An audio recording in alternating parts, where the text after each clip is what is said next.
Hey Filipinos! So welcome back to another episode of Fatal Film Friday. In today's case, we're going to be discussing a case out of Japan.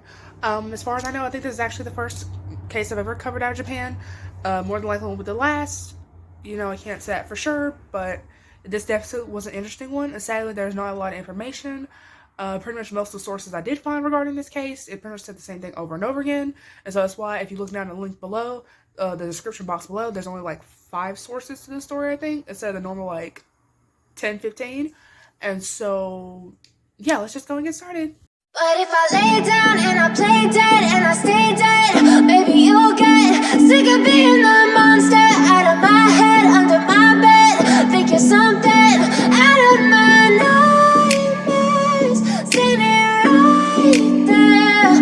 But if I lay down and I play dead and I stay dead, then will you get bored of killing me? So, of course, you know, every video we always start off with our killer. Zheng Yougshan, I think I'm pronouncing that correctly. She was born sometime in 1972 in China. And so, sometime around like 1999, she would actually move to Japan. And then she ended up marrying a Japanese man whose name is it's not put in the papers, which, I mean, I wouldn't want to be put in the papers either, for obvious reasons. It is 1999, she's moved to Japan, she married a man in Japan, and then in 2004, she would stay in Japan, but she would move to, like, another part of Japan, if that makes sense. And so this city is where the story takes place. And so I remember I said at the beginning that she was from China, so she's considered, like, an immigrant, even though this is still part of Asia. And so because of this, she was considered an outsider, so really, you were considered, like, one of them if you were born in Japan, which obviously she wasn't. So she was considered an outsider, and she had even changed her name to May Panjawini. I'll try to put that up here. And so the mothers in Japan, apparently they were like very different from like mothers that you see here in America, and so they were very determined to make sure their children and that they were part of the group, because apparently as long as they were part of this group, it apparently affected their children's success. And so they were like dressing their kids as early as kindergarten in the best clothes. When I mean the best clothes, I mean like 102,900 yen, which translates to $1,200 US. Damn! And in fact, the average school uniform in Japan, around, I don't know what it is now, but apparently at that time was about $600. Damn! And so, remember I said she moved there in 2004. In the spring of 2005, Zheng had apparently asked the head kindergarten teacher if her daughter was being bullied, because apparently she had a 5-year-old daughter at the time. I couldn't exactly find if it was confirmed whether her daughter was being bullied, but eventually it got to the point where like she basically had snapped and didn't like being an outsider anymore. And so on February 17, 2006, her daughter, 2 children, Jing Sano, that's the boy, and then Wakanda, that's the girl, they're 5. So that her daughter and the 2 little kids they picked up, they're all 5. And apparently there's like a 3rd boy that she was supposed to pick up, but he was in the hospital. So obviously, since he's in the hospital, he ain't going to school. So it's just them 3 and her. And so the only reason that she was driving all 3 of them, the 2 kids that I named, those weren't her kids. Those are kids that she was picking up in a little carpool arrangement to go to school. And so instead of going to school, she went to like this rural, you know the word, road, and she stops the car, goes to the back seat, basically stabs both the kids like at least a dozen times. I think one of them got stabbed 13, the other one got stabbed 19. And so of course the daughter, she's like crying because you know she's 5 years old. She's seeing her mother like stab her 2 classmates.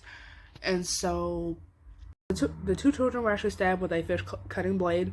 She ended up disposing of both their bodies in Nagahama, which is a town like 300 kilometers outside of Tokyo. When the police did eventually find her, she was found 56 kilometers away from the crime scene with the knife still that was used in the murders still in her possession, and her own child still in the car, definitely probably traumatized, probably wondering, is she next?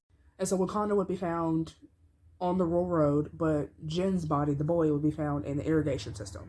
And so Wakanda was declared dead about 9:45 a.m. and Jin would be declared dead around noon. Of course, when asked like why she did what she did of course admit, of course, that she did it because those children were apparently bullying her daughter, which we never actually confirmed whether or not that was true, but they were apparently those children were, Jin and Wakanda were part of like the elite group, so it was very possible that the daughter was being bullied.